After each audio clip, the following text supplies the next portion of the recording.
represent the following situation in the form of quadratic equation. A train travels a distance of 480 kilometers at a uniform speed. ಒಂದೇ ಸ್ಪೀಡಲ್ಲಿ 480 kilometre ಹೋಗ್ತಾ ಇದೆ. If the speed had been 8 kilometre lesser, original ಒಂದು ಸ್ಪೀಡಲ್ಲಿ ಹೋಗ್ತಾ ಇತ್ತು, ಅದಕ್ಕಿಂತ 8 kilometre per hour ಕಮ್ಮಿ ಹೋಯಿತು ಅಂತ ಹೇಳಿದ್ರೆ it would have taken 3 hours more. Speed ಕಮ್ಮಿ ಆಯಿತು ಅಂದರೆ ಟೈಮ್ ತೊಗೊಳುತ್ತಲ್ಲ, ಇನ್ನು ಹೆಚ್ಚು ಟೈಮ್ ತೊಗೊಳುತ್ತೆ, 3 hours ಹೆಚ್ಚು ತೊಗೊಂತು to cover the same distance. We need to find the speed of the train. So speed of the train ಕಂಡುಹಿಡಬೇಕು, ಅದಕ್ಕೋಸ್ಕರ ಏನು ಬೇಕೋ ಅದು ಮಾಡಿ ಅಂತ ಹೇಳ್ತಾರೆ. So let the speed of train be x and time taken be y.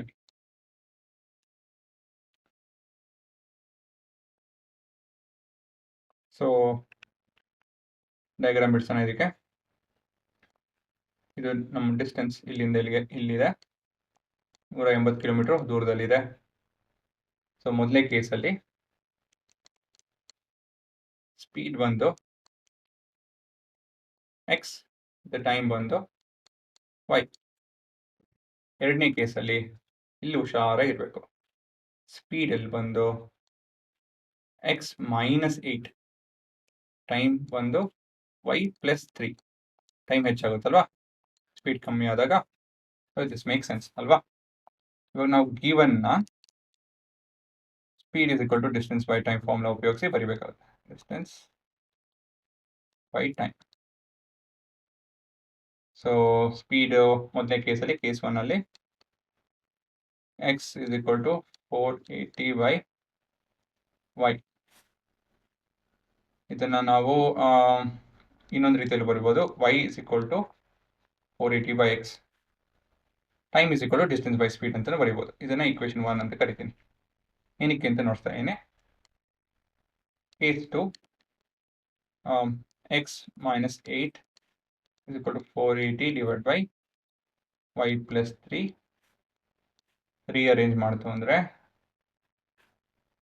480 divided by y -8, equation 2. ಏನಕ್ಕೆ ಈ ಥರ ಬರ್ತೀನಿ ಅಂತ ಹೇಳಿದ್ರೆ, ನಮಗೆ ಸ್ಪೀಡ್ ಬೇಕು. ಹಾಗಾಗಿ ನಾನು ವೈಗೆ ಸಬ್ಸ್ಟಿಟ್ಯೂಟ್ ಮಾಡ್ತು ಅಂತ ಹೇಳಿದ್ರೆ, ವೈ ವ್ಯಾಲ್ಯೂನ ಸಬ್ಸ್ಟಿಟ್ಯೂಟ್ ಮಾಡ್ತು ಅಂತ ಹೇಳಿದ್ರೆ ನನ್ನ ಕೆಲಸ ಆದಂಗೆ. ಸೊ ಇಲ್ಲಿ ಸಬ್ಸ್ಟಿಟ್ಯೂಟ್ y ಫ್ರಮ್ 1 in 2.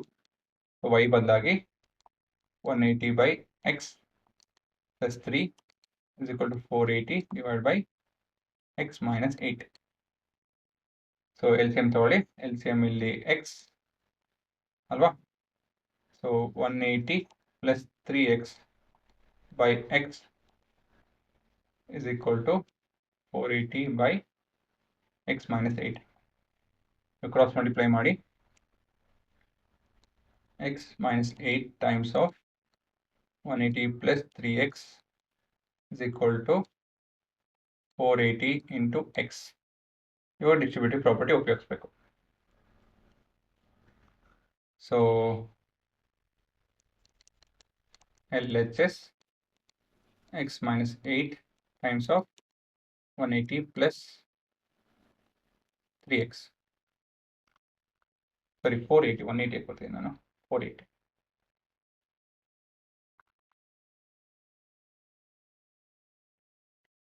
ಹಾಂ, ಸೊ LHS ಸಾಲ್ವ್ ಮಾಡಬೇಕು ಇವಾಗ. x into 480. So 480x. So ಈ ಥರ ಬೇಡ, ಇನ್ನೊಂದು ಥರ ನೋಡ್ತೀನಿ.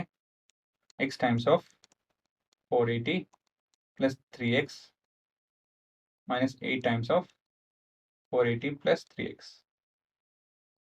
is equal to, so x into 480 is 480x plus x into 3x is 3x square minus 8 times of 480. So 0, 64, 8, 4, 32, 40. Sorry, 48 minus 24x. Like terms ಇದೆಯಾ ಇಲ್ಲಿ? ಇದೆ. ಸೊ ಇದು so like terms 3x square ಇದೆಷ್ಟು ಬರ್ತು ಉತ್ತರ 160 ಸಾರಿ 460 456x minus 3840. ಸೊ ಇದನ್ನ sub in 3.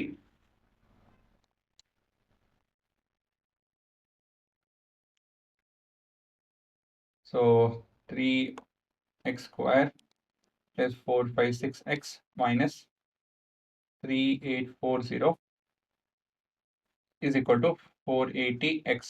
Transpose ಮಾಡಿ 3x square plus 456x 3840 minus 480x is equal to 0. So like terms ಇದನ್ನು subtract ಮಾಡಬೇಕು. 3x square ಡಿಫ್ರೆನ್ಸ್ ಇದು -24 ಬರುತ್ತೆ -3840 is equal to 0. ಆಕ್ಚುಲಿ ನಾವು ಇದನ್ನು ಸಾಲ್ವ್ ಮಾಡಿಲ್ಲ ಅಂತ ಹೇಳಿದ್ರೆ ಸಹಾಯ ಆಗೋದು. If you directly substituted this, ಇದನ್ನು ಡೈರೆಕ್ಟಾಗಿ ಮಾಡಿ ಸಬ್ಸ್ಟಿಟ್ಯೂಟ್ ಮಾಡಿದರೆ 480x ಕ್ಯಾನ್ಸಲ್ ಆಗೋದು. ದೆನ್ ಈ ಆನ್ಸರ್ ಡೈರೆಕ್ಟಾಗಿ ಬರೋದು. ಆಯ್ತಾ? ಎನಿವೇಸ್ ಅದು ಸರಿನೇ, ಇದು ಸರಿನೇ. 24 ಮತ್ತು 38 ಇದೆಲ್ಲ 3 ಡಿವೈಡ್ ಆಗುತ್ತೆ. 3 ಡಿವೈಡ್ ಮಾಡಿ. ಸೊ ಇದರಲ್ಲಿ ಏನು ಉತ್ತರ ಬರುತ್ತೋ ಅದೇ ನಿಮ್ಮ final answer. x square minus 3 is 24 1 2 is equal to 0. ಇದು ನಿಮ್ಮ ರಿಕ್ವೈರ್ಡ್ ಈಕ್ವೇಶನ್. ಸೊ ಪಾಸ್ ಮಾಡ್ಕೊಂಡು ನೋಡ್ಬೋದು.